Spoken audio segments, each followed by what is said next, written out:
Merhaba tompoko lafinaritra tompoko vavy dia ankafarinina indray ary no anoloana anao mety toetry ny andro ho an'ny 3 andro manaraka. Amin'ny ankapobeny dia maimaina hatrany aty amin'iny tapany atsimon'ny nosy iny sy aty amin'ny afovoantany sasasasany aty na dia eo ara izay fiakaran'ny maripana izay efa somary re izay aty amin'iny afovoantany manontolo iny. Aty amin'ny morotsiraka Atsinanana no mbola misy hatrany ny orana malefaka ary ny tandrifon-drahona kosa dia saika amin'iny avaratra andrefana sy aty andrefan'ny nosy iny no mitoetra raha ao anatin'ny 3 andro manaraka izany hoe hatramin'ny talata izany ho hitantsika ny manomboka ny alarobia fa mety hisy fiovaana izay. Hojerentsika amin'ny atsipiriany avy hatrany ny mety toetry ny andro ary ho an'ny rapitso alahady zao dia mandraondraona ny vomaraina aty amin'iny afovoantany iny misy orana malefaka miatoato aty amin'ny morotsiraky ny Analanjorofo sy Atsinanana Vadivavy sy Fitovinany iny misy tandrifon-drahona kely aty amin'ny morotsiraky Sofia sy Boeny aty ny vomaraina fa ny ankoatr'izay dia fandimby ny rahona sy ny masoandro.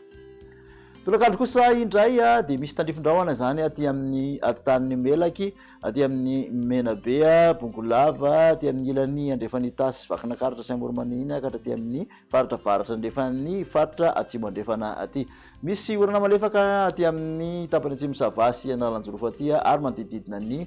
Nosy Be iny fa ny ankoatr'izay aloha dia mbola ifandimby ny rahona sy ny masoandro. Vinavina ho an'ny maripana rapitso dia manodidina ny 20 ka hatramin'ny 30 ny mafana indrindra aty amin'ny faritra afovoantany. Aty amin'ny morotsiraka Atsinanana koa manodidina izay ihany koa araka amin'ny 30 ka hatramin'ny 30 degré celsius raha toa ka 2 amin'ny 30 ka hatramin'ny 30 ny morotsiraka andrefan'ny nosy rehetrarehetra ny mafana indrindra moa dia 9 amin'ny 30 degré celsius any maeva tanàna any raha toa ka 7 amin'ny 30 antsoy mety hatratra hatramin'ny 70 koa ny mampikony any 9 amin'ny 30 aty amin'ny manodidina ny Peroroa aty.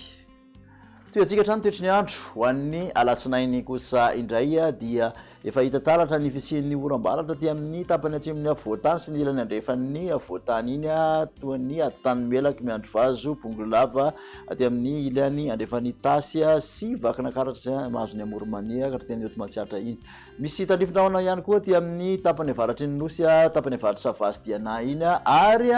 dia omaina amin'ny ankapobeny ny faritra akoatran'izay ny aty amin'ny Analamanga ny ilany andrefana mety hisy tandrifon-drahona amin'ny serana kely ny alina. Aty amin'ny tapany atsimo moa dia ibalika ny masoandro. Maripana voavinavina ho an'ny alatsinainy dia mafampana ny afovoantany 20 ka hatramin'ny 2 amin'ny 30 degré celsius. 2 amin'ny 30 no mihoatra ny morotsiraka Atsinanana raha toa ka 4 amin'ny 30 no mihoatra ny morotsiraka andrefan'ny nosy mbola tafakatra hatramin'ny 7 amin'ny 30 aty amin'ny Peroroa aty 70 maeva tanàna ary 9 amin'ny 30 any Antsohihy any. Amaranantsika ny toetry ny andro ary ho an'ny talata kosa indray dia mivangongo aty amin'ny faritra varatra andrefan'ny nosy izany hoe aty amin'ny morotsiraky ny Diana Sofia sy ny faritra Boeny ilany andrefan'ny faritra Betsiboka mahazo ny faritra Melaky iny ny orana tandrifon-drahona fa ny ankoatran'izay dia ifandimby ny rahona sy ny masoandro. Ny maripana amin'ny talata kosa dia manodidina 7 amin'ny 20 ka hatramin'ny 2 amin'ny 30 mafana indrindra aty amin'ny afovoantany 2 amin'ny 30 ka hatramin'ny 5 amin'ny 30 ny morotsiraka Atsinanana 3 amin'ny 30 ka hatramin'ny 5 amin'ny 30 aty amin'ny morotsiraka andrefan'ny nosy mbola 5 amin'ny 30 hatrany aloha Peroroa sy maeva tanàna ary Antsohihy no mafana indrindra.